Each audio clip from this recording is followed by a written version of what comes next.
Bonjour à toutes et à tous, merci de nous rejoindre aujourd'hui pour cette nouvelle vidéo en matière de fiscalité. Aujourd'hui, on va s'intéresser à la déclaration Exit Tax au formulaire 2074 ETD pour ceux qui sont partis à l'étranger l'année dernière et qui doivent faire maintenant leur première déclaration Exit Tax dans le cadre de la campagne déclarative impôt sur le revenu. Donc c'est maintenant que vous devez déposer cette déclaration. Et comme on s'occupe de faire ça aussi pour nos clients, on s'est dit que ce serait intéressant de vous faire un tuto sur ce formulaire 2074 ETD pour vous aider à remplir au mieux vos obligations en matière d'exit tax. Donc c'est tout ce qu'on va voir dans la vidéo, c'est parti.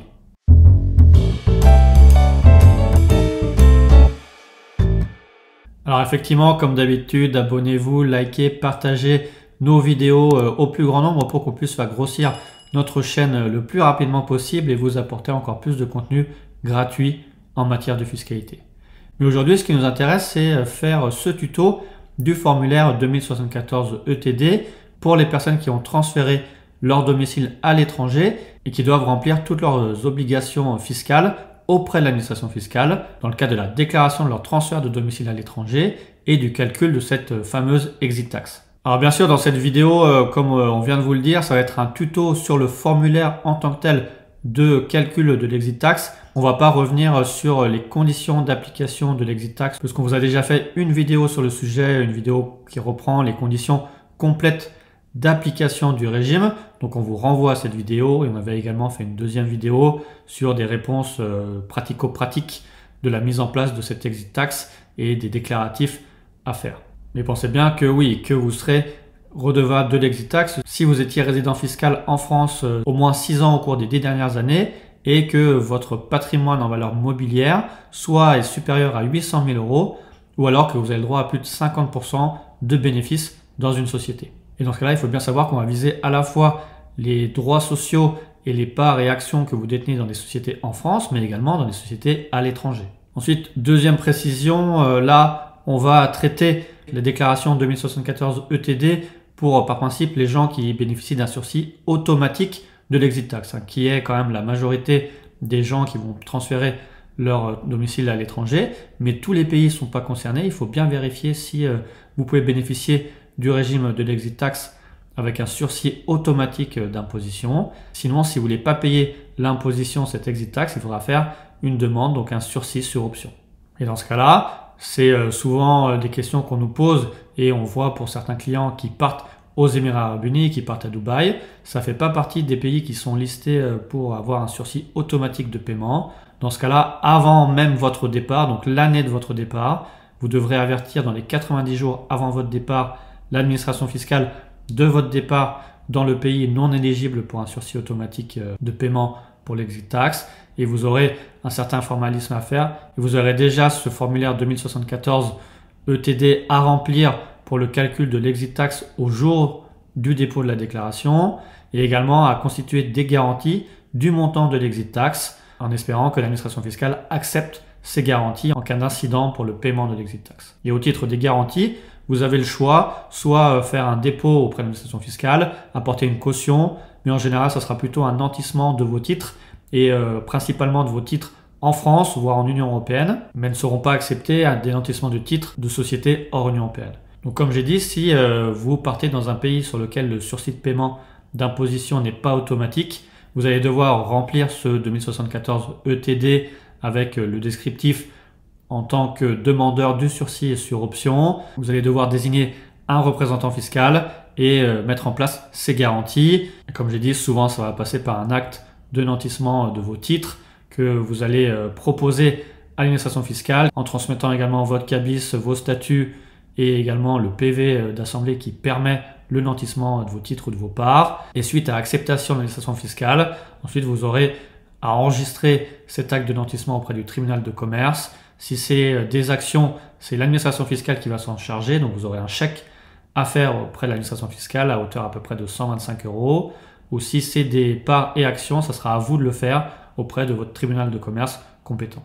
Et ensuite, une fois que tout est enregistré, que vous avez l'accord de l'administration fiscale, vous pourrez partir et attendre l'année suivante dans le cadre de votre déclaration impôt sur le revenu pour redéposer cette 2074 ETD, avec une mention explicite comme quoi c'est le deuxième dépôt de votre déclaration 2074 ETD, et répondre ainsi à vos obligations déclaratives classiques qu'on va détailler maintenant dans la vidéo. Puisqu'effectivement, là, ce qu'on va développer dans la vidéo, c'est l'application du régime Exit Tax pour des personnes qui partent dans un pays éligible au sursis automatique d'imposition. Donc ces personnes-là qui partent dans un pays type Union européenne ou par exemple le Japon, l'Inde, Algérie, États-Unis, etc., vous aurez le droit à un sursis automatique d'imposition et vos obligations déclaratives ne vont en fait en matière d'Exit Tax n'être obligatoire que l'année suivante votre départ. Donc ce qui fait que nous, dans la vidéo, là ce qu'on va voir pour la déclaration IR 2022 et Exit Tax 2022, en fait on va aider les gens qui sont partis l'année dernière et qui ont bénéficié d'un sursis automatique d'imposition car ils sont partis dans un des pays éligibles pour le sursis automatique d'imposition. Pour ceux qui sont partis cette année dans un pays éligible au sursis automatique d'imposition, vos obligations déclaratives en matière d'Exit Tax, ça sera pour l'année prochaine. Donc on se revoit l'année prochaine. Mais en tout cas, si vous êtes parti en 2021, vous allez devoir remplir ce 2074. Et également faire un report des indications que vous allez mettre dans cette déclaration, dans la déclaration 2042C. Donc on va détailler tout ça dans la vidéo et on va pouvoir aller directement derrière l'écran sur le formulaire. Alors effectivement, avant de commencer justement sur ce formulaire descriptif, il faut bien savoir que généralement, les formulaires tardent un peu à venir à disposition du contribuable dans le cadre de la campagne déclarative. Et ce qui est le cas pour nous dans le cadre du déroulement de la vidéo, c'est quand vous n'avez pas encore le formulaire à jour, vous avez la possibilité de prendre le formulaire de l'année précédente et de barrer en fait l'année en mettant la bonne année de votre transfert de domicile fiscal. Donc, vous voyez, nous c'est ce qu'on a fait, on a barré toutes les mentions 2020 pour mettre une mention 2021. Ensuite, vous allez remplir d'abord la désignation du déclarant. Donc, vous allez remplir vos éléments d'identification, votre nom, prénom, votre numéro fiscal en France, également votre date de naissance, l'adresse que vous aviez en France avant votre départ l'année dernière, et maintenant votre nouvelle adresse hors de France. Donc là, on a mis une personne qui est partie au Ghana, pays éligible pour le sursis automatique d'imposition, et qui est parti en décembre 2021. Ensuite, vous allez mettre votre situation. Bien sûr, pour nous, ce qui va nous intéresser, c'est le cadre A. Donc, vous allez transférer en 2021 votre domicile fiscal en France dans un des États éligibles pour le sursis automatique d'imposition. Mais il faut bien savoir que si vous avez des titres que vous avez acquis avant le 1er janvier 2018, vous avez également la possibilité d'opter pour le barème progressif et de bénéficier de certains abattements pour durée de détention qui vous permettent de minorer potentiellement l'impôt sur le revenu au titre de cette plus-value latente que vous allez constater dans le cadre de votre transfert à l'étranger. Mais nous, on va rester sur la simplicité en restant sur la flat tax classique qui serait applicable sur votre plus-value latente dans le cadre du transfert à l'étranger que vous avez effectué l'année dernière. Ensuite, vous allez cocher également la déclaration 2042 et 2042C des revenus. Vous allez joindre à votre déclaration 2074 Exit Tax et ensuite vous allez signer la déclaration. Donc une fois qu'on a fait le formalisme d'identification, on va pouvoir rentrer dans la déclaration en tant que telle. Donc là, on va avoir à mentionner justement les éléments qui vont permettre de calculer cette plus-value latente parce que nous, on va rester vraiment sur la plus-value latente, sur la détention de droits sociaux, valeurs mobilières, titres et droits s'y rapportant pour qu'il y ait un peu plus de simplicité et que la vidéo ne dure pas 3 heures. Mais en tout cas, il va falloir retrouver tous les éléments de prix de cession, de prix d'acquisition, également la valeur unitaire de vos titres, etc. On va tout détailler. Donc sur le cadre 1, vous allez voir qu'il est possible de reporter vos moins-values antérieures si par principe vous aviez des moins-values sur les années précédentes et donc sur les 10 années précédentes, il y a la possibilité en matière de valeur mobilière de reporter les moins-values sur 10 années. Donc là, vous pourriez potentiellement imputer vos moins-values antérieures sur justement cette plus-value latente au titre de l'exit tax. Mais nous, on va plutôt partir sur le fait que vous avez juste cette plus-value latente à constater. Donc on passe directement au cadre 2. Donc dans ce cadre, il va falloir désigner tous vos titres de société, et comme je l'ai dit, à la fois les titres en France et à l'étranger. Et tout en sachant que sur ce formulaire, par principe, vous pouvez juste mettre les titres A et B, donc 2 sociétés. Mais si vous avez plus de sociétés, ce qui peut arriver assez facilement, dans ce cas-là, il faudra faire sur papier libre un état récapitulatif de toutes ces données-là pour ensuite avoir un montant final de plus-value latente. Donc vous voyez, on va pouvoir commencer le détail de la plus-value avec la constatation de la différence entre la valeur au jour de votre départ de vos titres, de vos droits sociaux, valeurs mobilières, en comparaison avec le prix d'acquisition de ces titres. Donc il va falloir renseigner tous les éléments et ça sera la même chose que vous ayez 1, 2, 10 sociétés, etc. Et pour nous, dans l'exemple, on va prendre juste une seule société. Donc on va désigner la société avec son adresse. Donc nous, on prend une société en France. Ensuite, on va nous demander si c'est des titres fongibles ou individualisables. Parce qu'il faut savoir que les titres, par principe, sont individualisables lorsque vous allez connaître précisément et pour chacun d'entre eux le prix et la date d'acquisition. Donc on vise les titres qui sont numérotés ou inscrits sur un registre tenu par la société. Et tous les autres titres qui sont en fait fongibles, ce sont ces titres non individualisables. Donc nous, on va estimer de manière classique que c'est des titres individualisables. Ensuite, on va vous demander bien sûr combien de titres vous aviez à la date du transfert, quelle était la valeur de chacun des titres pour arriver à la valeur globale de votre portefeuille de valeurs mobilières. Donc nous, pour un exemple assez simpliste, on a pris 100 titres d'une société pour chaque titre d'une valeur de 1000 euros, donc une valeur globale des titres à 100 000 euros qu'on reporte sur les cases 204, 205 et 206. Et ensuite, on va s'intéresser à la détermination de la valeur d'acquisition de ces droits sociaux, valeurs mobilières, titres ou droits. Donc sur ce côté-là, pour le calcul du prix d'acquisition, ça va dépendre de la nature des titres, si vous avez mis des titres fongibles ou individualisables. Et nous, on va estimer que vous avez créé la société, parce que c'est assez fréquent dans nos demandes, et que vous n'avez pas acquis de nouveaux titres entre-temps.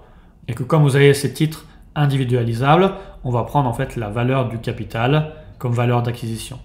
Donc on en est parti, nous également, pour un exemple simpliste, que lors de la création de la société, vous avez fait 100 parts, une valeur unitaire à 100 euros, ce qui fait que le montant global de vos parts, de cette valeur d'acquisition, est de 10 000 euros. On estime qu'il n'y a pas eu de frais d'acquisition en tant que tel pour acquérir ces titres, mais si vous avez fait une acquisition à titre onéreux, vous allez pouvoir prendre en compte comme frais tous les frais de bourse, de courtage, toutes les commissions, les frais d'expert, ou les droits d'enregistrement et les frais d'acte, pour diminuer potentiellement cette plus-value latente. Et également, si c'est une acquisition à titre gratuit, vous allez pouvoir regarder les frais d'acte, de déclaration, de droit de mutation. En tout cas, nous, on est parti sur un exemple simple d'un prix de revient à 10 000 euros, ce qui fait une plus-value latente de 90 000 euros, c'est-à-dire la valeur au jour de départ de votre société, donc 100 000 euros, moins le prix de revient de l'acquisition de vos droits sociaux, c'est-à-dire 10 000 euros, donc on arrive bien à 90 000 euros en total des plus-values latentes brutes. Et on voit que ce montant sera reporté ligne 261, on va y arriver juste après. Donc pour nous, dans notre exemple, on va pouvoir s'arrêter ici. Tout ce qui va ensuite découler derrière, notamment les lignes 215 à 218F, ne vont pas être dans le sujet de la vidéo, puisque là, on va viser pour ceux qui ont acquis des titres avant le 1er janvier 2018, qui vont pouvoir bénéficier des abattements pour durée de détention, soit des abattements de droit commun ou abattements renforcés. Donc pour nous, dans le cadre de la présentation de ce formulaire, on a exclu cette possibilité. Et on a estimé que la société a été créée après 2018. Donc si on déroule ensuite le formulaire, on va aussi exclure les plus-values constatées pour un départ à la retraite, puisqu'on estime que notre contribuable type est dans la force de l'âge et qu'il part à l'étranger pour continuer à exercer son activité. Vous allez tomber ensuite sur la case 260, récapitulative de ces plus-values latentes. Donc nous, on va indiquer le total de notre plus-value brute et nette dans les cases 261 et 262. Donc nous, on avait un total de 90 000 euros. Et on n'a pas de différence entre le brut et le net parce qu'on n'a pas fait application des abattements pour durée de détention. Et on voit bien qu'ensuite, ces montants-là seront à reporter dans le cadre 7, puisqu'on va bénéficier en partant au Ghana d'un sursis automatique de paiement. Donc ensuite, on va exclure, comme on l'a dit, le cadre 3 et le cadre 4, parce qu'on n'a parlé que des plus-values latentes sur droits sociaux. On exclut si vous aviez des créances ou si vous aviez certaines plus-values en report d'imposition. Donc pour nous, on va aller directement cadre 7 et il va falloir indiquer directement si vous bénéficiez bien du sursis de paiement automatique. Donc vous allez cocher la case pour dire que vous bénéficiez bien du sursis de paiement automatique. Case 701. Ensuite, vous allez remplir le montant case 711 de vos plus-values latentes. Donc en matière d'impôt sur le revenu, on va chercher le montant net. Donc on a bien 90 000 euros de plus-value. Et ce montant sera reporté dans votre déclaration 2042C sur la ligne 3WA. Donc il ne faudra pas oublier de reporter ce montant-là. Ensuite, vous allez également mettre le montant des plus-values qui vont être imposables aux prélèvements sociaux. Donc là, c'est également 90 000 euros. Donc vous voyez, case 731, vous allez mettre 90 000 euros. Vous faites le report de vos cases.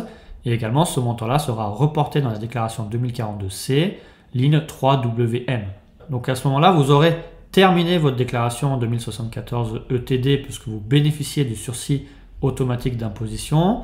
Il faudra bien penser qu'il faut reporter les montants des plus-values imposables à l'impôt sur le revenu et aux prélèvements sociaux sur ces cases 3WA et 3WM de la 2042C. Et également dans cette déclaration 2042C, vous aurez aussi la case 8TN où il faudra indiquer l'impôt en sursis de paiement. Donc là, vous allez simplement faire 30% du montant de la plus-value imposable, puisque vous avez 12,8% d'impôt sur le revenu et 17,2% de prélèvements sociaux.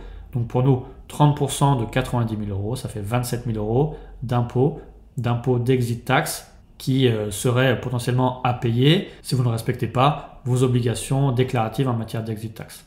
Donc ça sera bien à reporter, mais comme vous êtes parti dans notre cas au Ghana, dans un pays éligible pour le sursis automatique d'imposition, vous allez juste marquer l'impôt en sursis, mais vous n'aurez pas à payer cet impôt. Et donc voilà, ensuite vous allez terminer votre déclaration, vous allez également faire la déclaration 2042 de manière classique en matière d'impôt sur le revenu, avec les revenus que vous avez eus sur 2021 jusqu'au jour de votre départ. Ensuite, vous aurez potentiellement une déclaration 2042 NR pour les déclarations de revenus que non résidents et si vous continuez à avoir des revenus de source française. En tout cas, en matière d'exit tax, vos obligations pour cette année sont terminées. Ensuite, chaque année, par principe, vous allez devoir avertir l'administration fiscale et faire un suivi de votre exit tax dans le cadre de votre déclaration d'impôt sur le revenu. Et là, on va être sur la déclaration 2074 ETS 3 pour ceux qui ont transféré leur domicile fiscal depuis le 1er janvier 2014. Tout en sachant que pour les personnes qui sont parties depuis le 1er janvier 2019 et qui ont, eux, que des plus-values latentes, donc c'est ce qu'on a vu dans notre cas, l'état de suivi n'est pas à faire, vous aurez des obligations déclaratives seulement lorsque vous allez déclencher un événement qui va mettre fin au sursis ou alors lorsque vous allez bénéficier du dégrèvement d'exit tax après la durée d'application du régime qui va s'appliquer à vous. Donc pour ça, pour toutes ces notions-là, je vous renvoie encore à notre vidéo qu'on a fait sur l'explication de l'exit tax en tant que tel. Et pour ceux qui sont partis avant le 1er janvier 2019, s'ils n'ont que des plus-values latentes, eux, ils auront un déclaratif de suivi à faire chaque année, mais un déclaratif simplifié. Donc là, on sera sur le 2074 ETS-L. Donc voilà, on a terminé sur ces obligations déclaratives. Pour votre première déclaration exit tax, pour cette déclaration 2074 ETD, on espère vous avoir apporté le maximum de contenu pour que vous puissiez réaliser ces déclarations. Si besoin, on reste à votre disposition pour répondre à vos questions en commentaire. Vous pouvez nous contacter directement par le lien Calendly pour prendre rendez-vous avec nous et échanger à ce sujet. On vous remercie encore d'avoir suivi la vidéo. Abonnez-vous, likez, partagez et on vous dit encore à bientôt pour d'autres vidéos en matière de tuto sur les déclarations fiscales. Merci.